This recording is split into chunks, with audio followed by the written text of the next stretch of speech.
Hi, it's your pal Steamed Hams. Join me every week on the Unforgettable Luncheon as we discuss topics in the nerd world like gaming, comics, cartoons, and whatever else may cross my mind. You can find me on the socials as SteamedHams81 on Twitch, Twitter, and Instagram, and YouTube. You can also find me as the Unforgettable Luncheon on Facebook. And check out Steamed Hams Merchtorium, the link to which will be in the description of this podcast. The Unforgettable Luncheon, nerd comedy at its okayest. What, you thought I was done last week? There are so many games in the main series of Mortal Kombat, I had to split this into two parts. Plus, I'm going to go over the three live-action films. The peak 90s original, the dumpster fire sequel, and the good but unintentionally hilarious reboot. So get over here for round 2 of the history of Mortal Kombat so far, today on the Unforgettable Luncheon.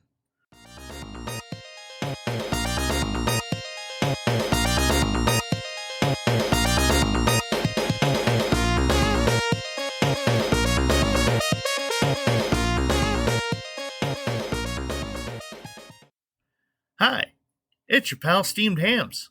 I hope you're ready for another unforgettable luncheon. Actually, today's episode is pretty much a second helping, since it's part 2 of the history of Mortal Kombat so far. I'm going to confine this to the main series, since there were plenty of spin-offs and updated versions, but we are going to talk about the movies too, so let's get rockin' and rollin'. Where was I last week? Oh right, Mortal Kombat 4. Mortal Kombat 4 was released in 1997, the first in the series to use 3D graphics versus digitized sprites of live actors, and the last in the series to be released in arcades. While live actors were not filmed and digitized for this one, motion capture was still used in a limited capacity. The game also introduced a limited weapon system, which a character could whip out a weapon to use during the match, with like a kind of button combo, much like a special move. But unlike that cheating bastard Shao Kahn, the weapon could be dropped and picked up by your opponent, and now you're all in big, big trouble. Now, I didn't know of this game's existence when it came out, as I kind of stopped going to arcades for the most part during high school, mostly due to money. I found this game in about 2002-2003 while I was in the Navy at our Single Sailor Lounge on base, which was a place where unmarried or geographic bachelors, which meant their families couldn't come with them, could hang out and not feel like a weirdo and just be by themselves. They had a small amount of free-play arcade games, and Mortal Kombat 4 was one of them. So I got good at that game, and would fly through with one character, hit the second player, change characters, win, and go back to finish and see the ending for each character. Pretty cool, huh? You can even play as the bosses from the get-go, so you can see the endings for them as well. Now, about the game. Mortal Kombat 4 takes place sometime after Mortal Kombat 3, well, duh, with Earthrealm being saved from Shao Kahn's shenanigans. And, the story goes thousands of years prior. Shinnok, one of the Elder Gods who ran things around in the Six Realms, decides he wants it all and wants it now. He went Farouk Assault on it. But Raiden was like, and whooped his ass all the way to the Netherrealm.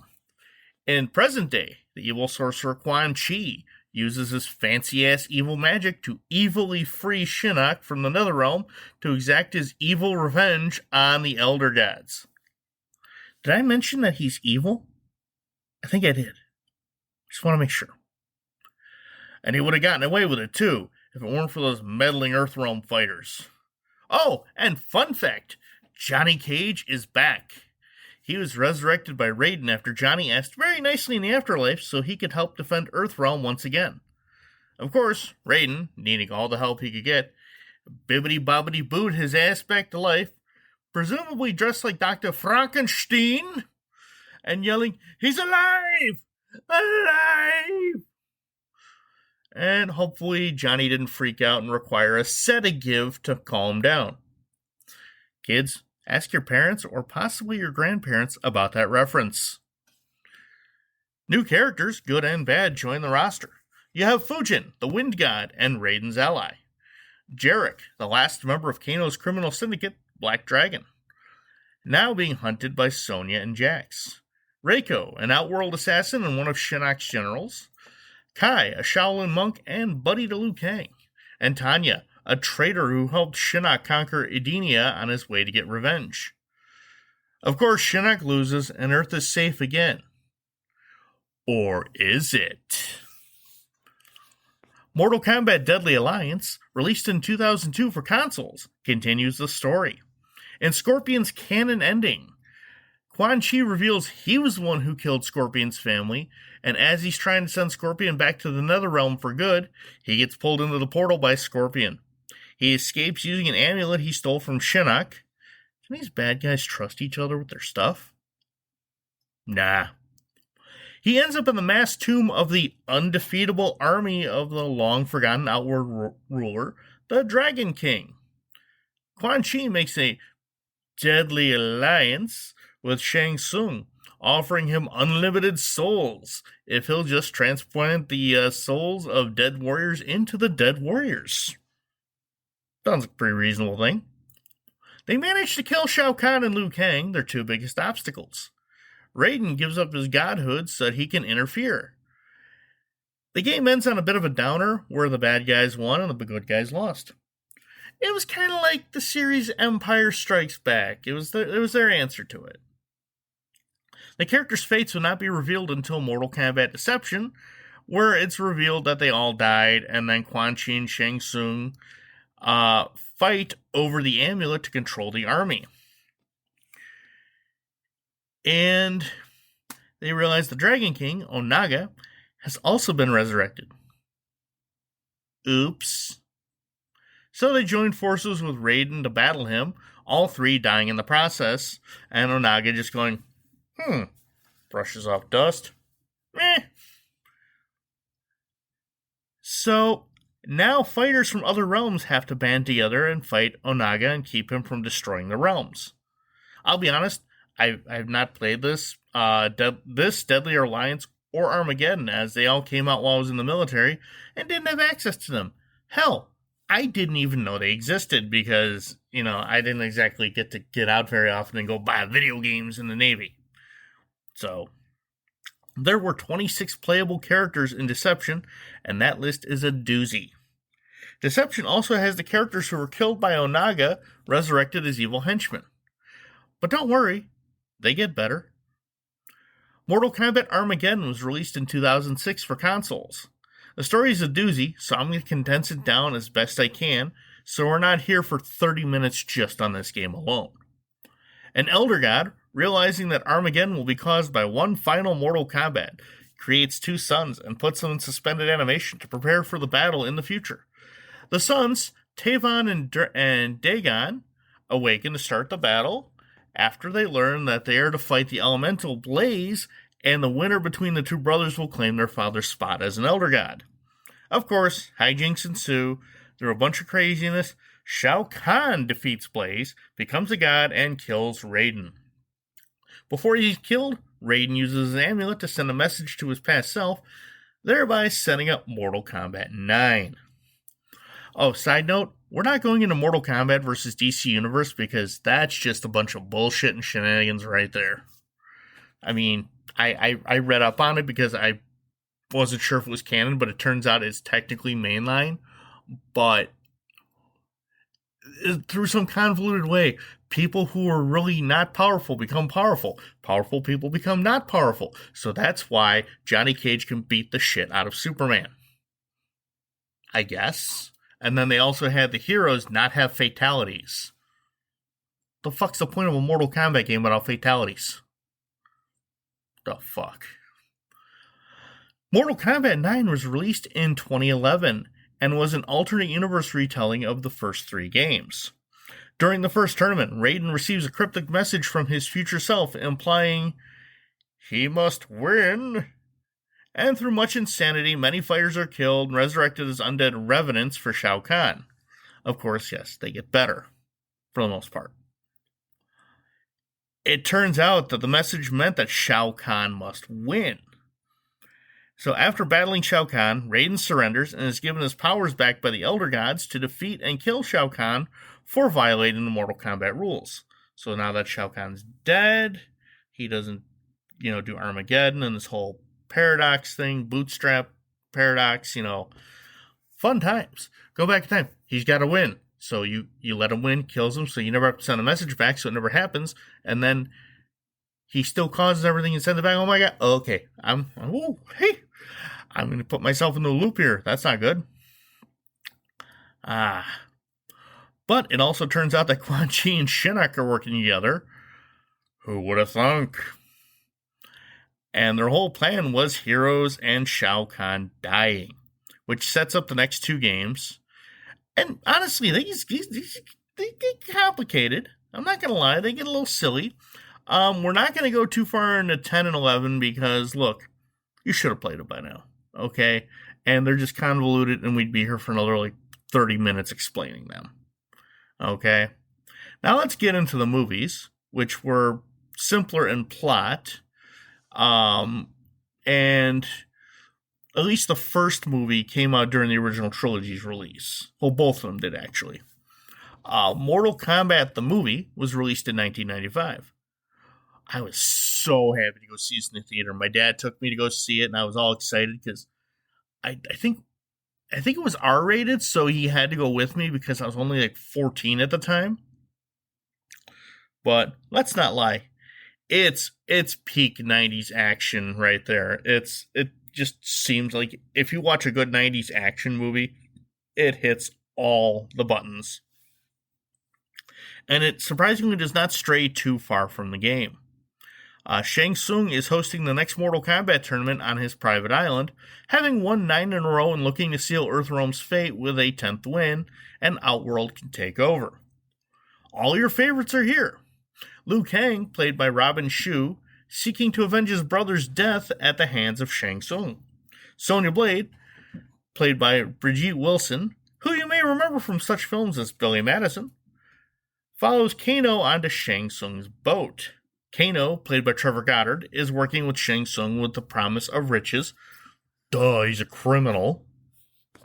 Johnny Cage, played by Lyndon Ashby, joins the tournament to prove he's not a fake. Which, he ends up proving he's not a fake. He's not, but you know Hollywood, they'll do that shit.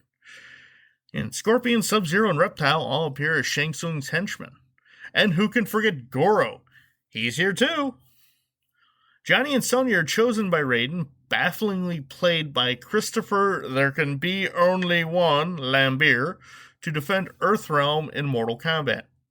Now, the thing that cracks me up about all the castings of Raiden, at least in the first two, was that they managed, both of them managed to just cast like possibly the wisest guys ever. He's a Chinese thunder god.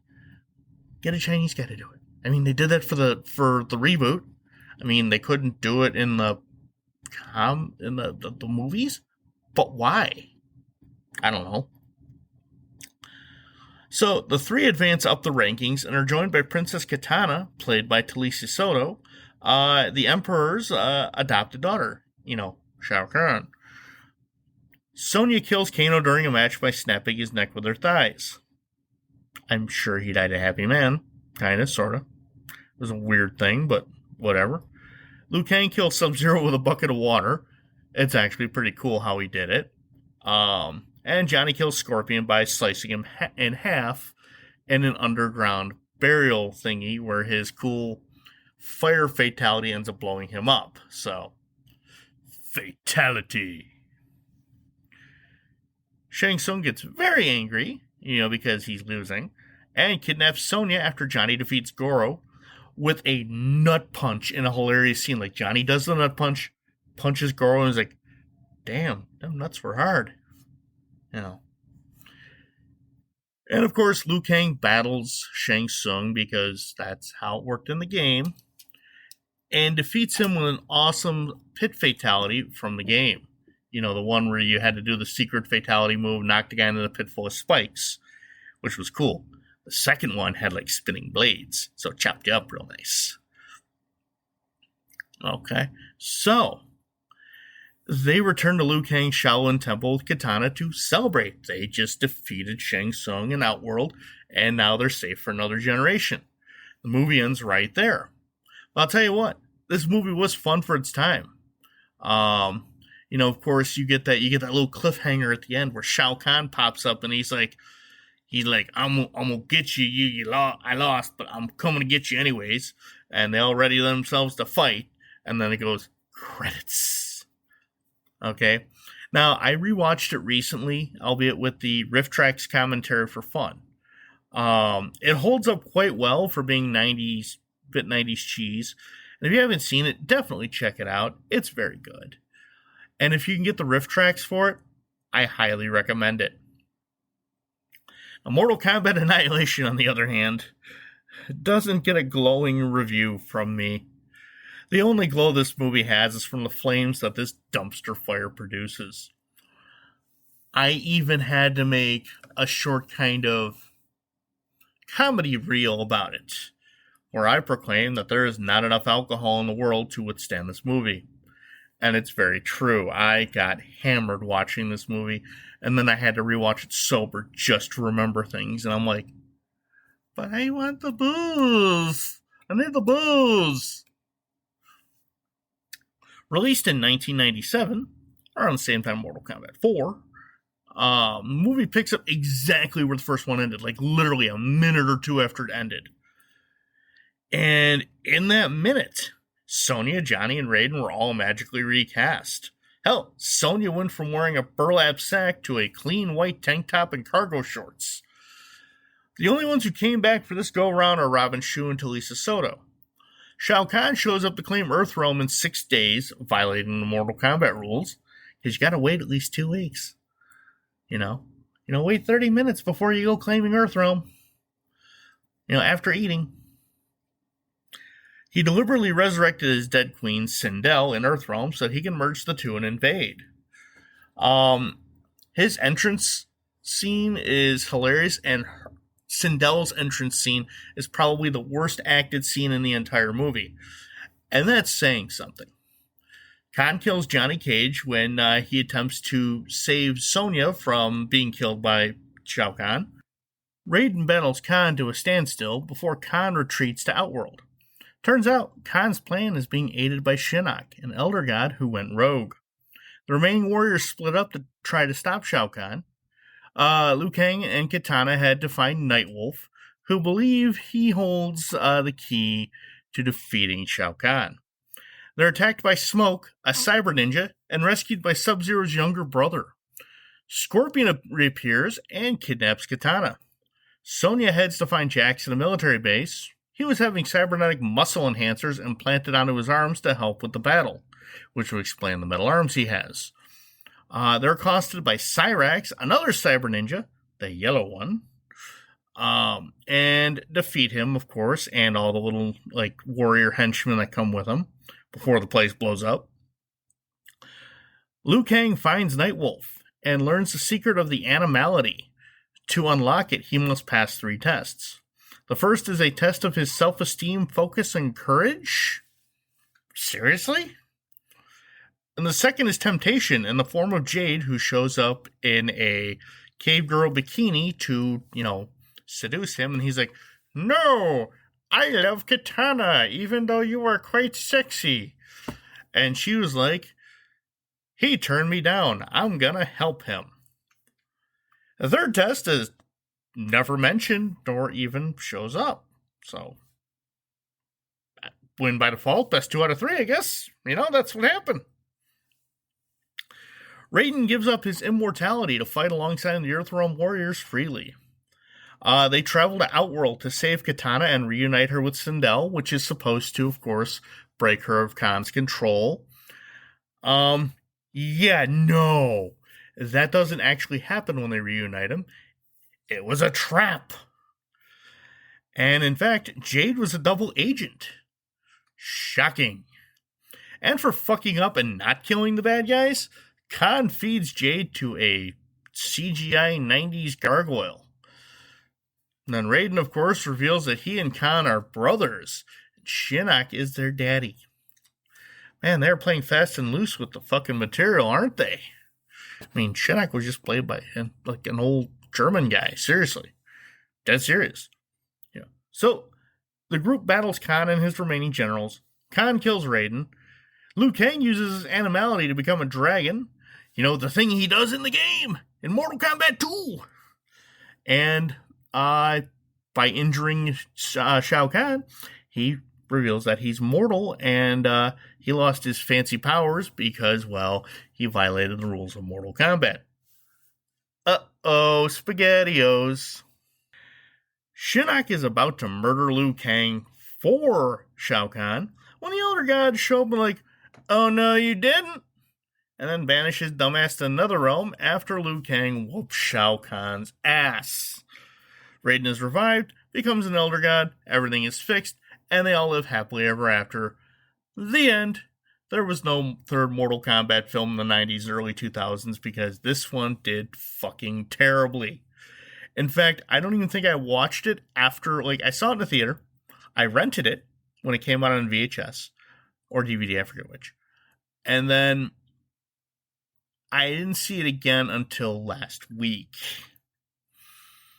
That was not long enough between viewings. Now, 2021 brought us the Mortal Kombat reboot, which was actually both in theaters and on the HBO Max streaming service at the same time. I ended up watching it on HBO Max because my wife was still not comfortable going to theaters, and she didn't want me to go alone. So she says, let's get HBO and watch this. We ended up keeping HBO for like a year because of all the cool stuff we found on there. But I digress. The movie is a lot closer to the game in both story and violence. I mean, they do have to take some creative liberties, like adding a new character like Cole Young as someone for the audience to kind of connect with and like experience the story as he is, learning everything for the first time.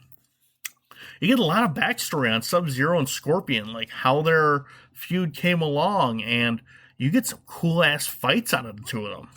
And plus, Sub-Zero's powers are like way better in this version than they were in the 95 version. So, you know, Cole is a young MMA fighter from Chicago, Australia, who has the mark of Mortal Kombat on him, thinking, it's a birthmark. You know, I've always had this thing. I don't know why, but, you know, basically he's really the blood of Scorpion's descendants, and he's to be the one that will lead the defense of Earthrealm against Outworld in Mortal Kombat. It's basically a mark to choose the fighters for the next Mortal Kombat. If a fighter is killed before the fight, whoever kills them gains their mark, hence their invitation to Mortal Kombat. So they find, you know, obviously ways to get like the main characters all together to be the ones to fight and train and all that. Cole is attacked by Sub-Zero and rescued by Jax, who directs Cole to Gary, Indiana to find Sonya Blade. I mean, that was my wife and I are sitting there, we're like, of all the places to go look for somebody, not New York, not a mountain in the woods, not go to Orlando, it's go to Gary, Indiana to find a warrior that will help you save the world. Okay. I mean, you gotta be tough to live in Gary. That's, you gotta be tough to live anywhere these days. It's rough. You know? So, of course, he finds Sonya. Jax gets his arms destroyed while battling Sub-Zero. He basically gets them frozen, ripped off.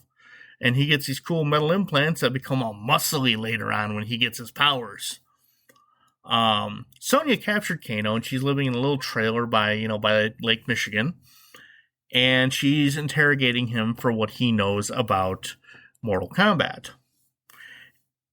And, of course, they, along with Cole, battle Reptile when he shows up to murderfy all of them. And then they travel to Raiden's temple, meet Raiden, Liu Kang, and Kung Lao, and begin training for the tournament. And what happened was Shang Tsung had been sending guys like Sub-Zero and Reptile to kill Earthrealm fighters because, well, frankly, Earthrealm's got no fighters. They forfeit. It's their 10th win, and Outworld gets the grand prize. Of course, he fails in killing everyone because the fuck kind of movie would we have if all the Mortal Kombat heroes were killed in the first fucking Mortal Kombat movie? Now, I'm not going to go too much into it because it is fairly recent and available on a few streaming services to watch, along with being readily available in home media. So go check it out. I'm not going to ruin the story for you. It is an excellent film. I enjoyed it. The actual tournament is set for the next movie, though, so don't get your hopes up that you're going to see Mortal Kombat in this. And if it's half as good as this one, we're in for a treat. I mean, there is some silly shit in there, like having to go find a warrior in Gary, Indiana. Again, why Gary? They were in Chicago. They could just said, go to the west side. Go to the east side. Go down to the Pilsen neighborhood. You'll find the warrior there. And he's just like sitting out in plain sight because nobody's bothering him. It's a solid film. And honestly, out of the 3 Mortal Kombat live action films that were released, the best. Now, why did I call this the history of Mortal Kombat so far? Because the story is still being written. Mortal Kombat's 10 and 11 were great, and with a new Mortal Kombat 1 headed our way in just a few months, the lore can only be expanded and the story continues. I grew up with the Mortal Kombat series. It just celebrated its 30th anniversary, and I hope it goes for another 30 years.